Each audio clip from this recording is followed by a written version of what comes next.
Mapagpalang umaga o hapon, tanghali o gabi sa inyong lahat mga kapatid. At yun na nga no, malapit na dumating ang ating Panginoong Hesukristo. At naway mga kapatid na paghandaan ho natin ito sa pagkilala ho sa Kanya. No, kaya nga ang two greatest commandments ay napakahalaga. Dahil yan ho ay kabuuan ng kautusan na binanggit ni Hesukristo, no, na nakapaloob na doon ang katuruan ni Moises at mga katuruan ng mga propeta. Na siya mismo nagsabi na kung maunawaan nyo, no, na sinabi niya, 'di ba? Ako ang daan, katotohanan at buhay, no? Kung siya ang nagsabi noon, no? Tapos ito pa sabi niya, ako ang simula, Genesis, ako ang katapusan, no? Revelation, no? At sabi niya, ako ang Alpha at Omega. Tapos kapag tinugma-tugma mo ho talaga yan, no? John 1:1, sinabi niya, in the beginning was the Word and the Word was God, na siya mismo ang salita ho ng Diyos. No? Doon pa lang makikita nyo na, no? Kung itutugma nyo ho lahat, no, sa pagkakaunawa nyo, kaya kailangan nyo ho ng banal na spirito upang maunawaan to, at hindi ho tayo gagamit ng sariling pangkaunawaan ho ng tao, no? Kasi ho na nako-camouflage ho kasi ng kaaway yan, no? Ang ng ibig sabihin doon, sabihin, no, pwede magreplika, no, ang kaaway sa puso mo once na hindi ba dedicated talaga yung puso mo sa kanya, no? Pwede makorrupt kasi nasa corrupted world ho tayo. Kaya nga yan yung sinasabi dun sa unang kautusan, love your God with all your heart, all your mind, all your soul, no? Kasi yan talaga mismo na hindi para mahalin natin siya ng buong tapat, no? Actually, no, kahit wala akong magmahal sa kanya, marami, no, mga anghel, libo-libo pa, no? Ang kaunawaan doon sa atin ho, no, ang balik nun, love your God with all your heart, mamali ka ng Diyos, no? Bigay mo yung soul mo sa kanya, protektahan niya yung kaluluwa mo, bigay mo yung buong kausipan mo, pangangalagaan niya ang kaisipan mo, bibigay mo ang kanyang buong lakas sa kanya, no?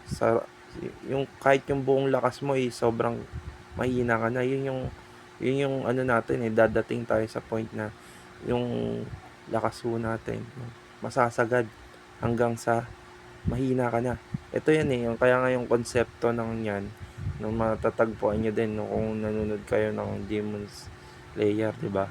Nakita nyo ba yung naglalaban yung Hashira doon, o yung tao, no, versus sa demon? Nauubos, di ba, yung lakas ng isang tao, no?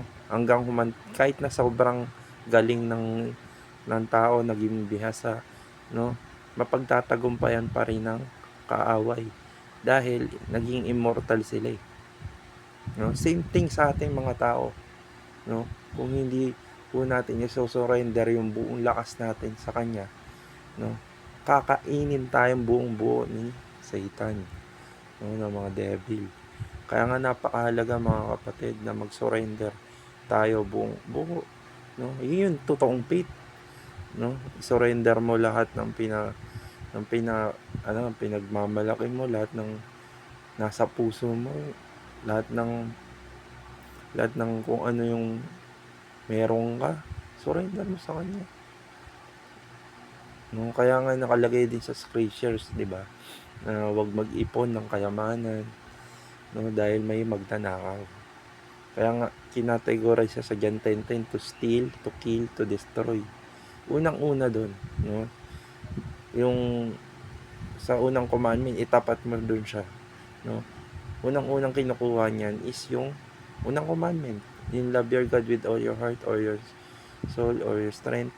Kinukuha niya lahat to skill yung pananampalataya mo sa Diyos, yung pagmamahal mo sa Diyos. Inanakaw niya, no, hanggang masira yung relasyon mo, hanggang mamatay, no, patayin yung pananampalataya na yun, hanggang magkaroon na ng destroy na relationship between God and human, no, na natagpuan ho natin yan sa unang Genesis, no, kay Eva at Adan, no, mga kapatid. Yun yung pasimula, no. Nakita nyo, no, na walang scripted tong sinasabi ko sa inyo. Hindi ako nagbabasa man lang, no. True Holy Spirit lang ho yan, no. Hindi yan galing sa pagbabasa na nakikita nyo, kasi nga galing mo yan sa Diyos, no, banal na spirit. Kasi nga sinorender ko na ho talaga, no, kahit hindi nyo man no, test nyo ko, sinorender ko na lahat sa kanya, no. Kaya nga handa ako mamatay, no, para sa kanya, hindi para lang masabi lang na bayaan niya ako na na magyabang ako na alam ko lahat na pinili niya ako o hindi yun. Kasi naramdaman ko yung pagmamahal niya, yung tunay na pagmamahal ng Diyos sa atin lahat, no. Na hindi lang ako nakatingin sa pagmamahal niya sa akin, nakatingin din ako sa pagmamahal niya sa inyo. Yun, no. At doon yung maunawaan lahat, na once na nakarinig kayo ng mga testimony. Kaya nga excited ako na nakarinig ako ng testimony galing sa iba't ibang tao. Kasi mas na-indulge, mas nabubuhay yung pagmamahal ng Diyos sa atin, no. Mas naunawaan ko na grabe, no, yung pagmamahal ng Diyos sa ating lahat. Na grabe na sa 8.5 billion na tao sa mundo, no, minahal niya yung lahat na magkakaparehas. Ang pagkakaiba lang kung paano ho tayo mag-respond. Yan yun. Kaya nga doon pa lang sa John 3:16, no, maunawaan nyo na, no, for God so loved the world, no, He gave His one and only Son, that whoever believes in Him shall not perish and have eternal life, no. Doon pa lang sa unang for God so loved the world, no, minahal niya ho tayong lahat, na wala siyang inuri ni isa man. Kaya nga walang maliligtas na sa religion, yung konsepto na religion, ginawa na ho kasi ng tao lang yan. Oo, sige, andyan na, no. Denied naman din ng Diyos yan, no. Andyan na tayo, no, mayroon na religion. Yun nga lang, nahaluan kasi. Dahil nga nasa corrupted world tayo, nahaluan ng kung ano mang deceitful things or thoughts na ginawa ni Satan sa lahat ng tao, no. Kaya nga wala ho siyang inuuri, no. At malalaman nyo na galing ho talaga yan sa Diyos, no. True love lang, love na yan talaga, nagaling talaga yan sa Diyos. Pagmamahal kasi yan yung hindi makokorap ng kaaway, no. Yung pagmamahal, pagkakaisa, pagtutulungan, pagpapatawad, no. Yan ho yung profound na galing ho talaga yan sa Diyos. At doon nyo makikilala, no, yan ba yung talagang galing sa Diyos? At ito pa, no, yun naman sa nagtatanong, no, na bakit na kailangan na bakit tao lang si Jesus, ba't hindi tao lang si Jesus, no. Diyan yung maunawaan, eto ba't bumaba si Jesus, ba't kinakailangan na bumaba si Jesus, no, at ba't siya naging tao, versus na bababa yung Diyos dito. Actually yung pagbabaho ng Diyos dito, ano na yun, abomination na yun sa Diyos. Ito kaya nga ito, diba yung sa Genesis, pinalabas si Eva at Adan nung nagkaroon ng kasalanan, no. Kasi nga yun, bukal, holy talaga, no, walang kasalanan doon sa paradise na yun. Gayon din sa Diyos. Ngayon ito na nga, no, yung Diyos, no, holy, hindi siya pwedeng bumaba dito sa mundo, no? Holy siya. Nauunawaan niyo ngayon, no? Ngayon, paano siya maliligtas yung tao kung hindi siya magiging tao? Kaya diyan na rin yung lumabas yung reincarnation, no? Kung lalawakan niyo lang yung pangunawa niyo, ang ano ho kasi natin, ang konsepto ho kasi natin mga tao, kung ano naunawaan natin, yun lang. Pero once na eto, balik tayo sa unang utos, na love your God with all your heart, all your mind, all your soul. Maunawaan mo kung ano yung kakayanan niya, paano siya mag-isip, no? Bibigay niya sa inyo. Kaya nga, kumanap, kumatok, humingi. Yan yun. Kaya nga, 'di ba? Matthew 6:33. Seek God first the kingdom of heaven and his righteousness, and all of these things will added to you. Ang things na iniisip kasi natin, no? Yung things sa mundo. Hindi nga sa kanya mahalaga 'yan, 'di ba? Tayo yung mahalaga sa kanya. Pagmamahal. Kaya nga, for God so loved the world. Di sana yung sinalagay niya na lang doon. For God so loved the things. Di ba? Naunawaan nyo ba? Yun.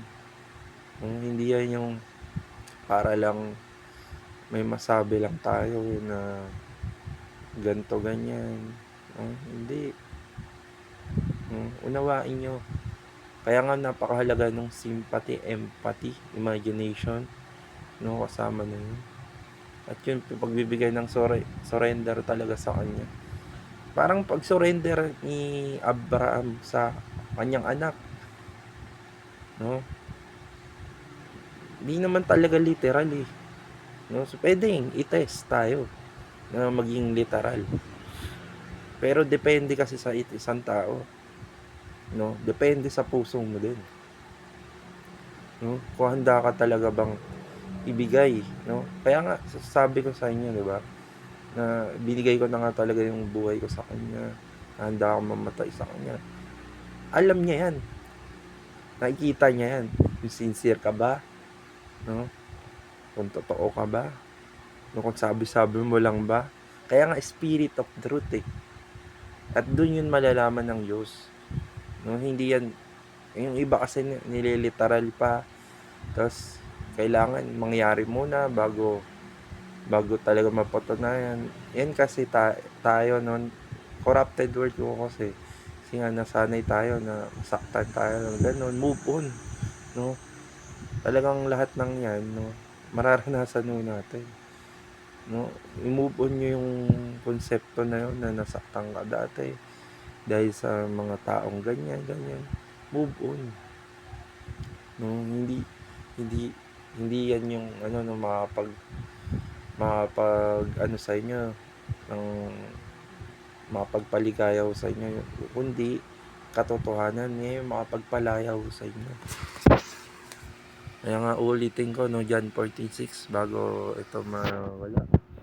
No, ako ang daan, sabi ni Jesus, ang katotohanan at buhay. Walang ibang makakapunta sa Ama kundi sa pamamagitan ng niya, no? Ako lamang, sabi niya. Kaya nga maintindihan mo rin yung John 1:1, in the beginning was the Word and the Word was God. Pagsamahin niyo ito. Ang salita ng Diyos ang daan. Ang salita ng Diyos ang buhay, ang katotohanan. Salita ng Diyos ang buhay. Walang ibang makakapunta sa Ama kundi sa pamamagitan ng salita ng Diyos. Literal. Ibig sabihin, doon pa lang makikita nyo na nawala talaga sa religion. No? Nasa salita ng Diyos. Kaya nga kung babalikan mo yung kapag pinagsama-sama mo na, maintindihan mo, no? Yung John 1:1.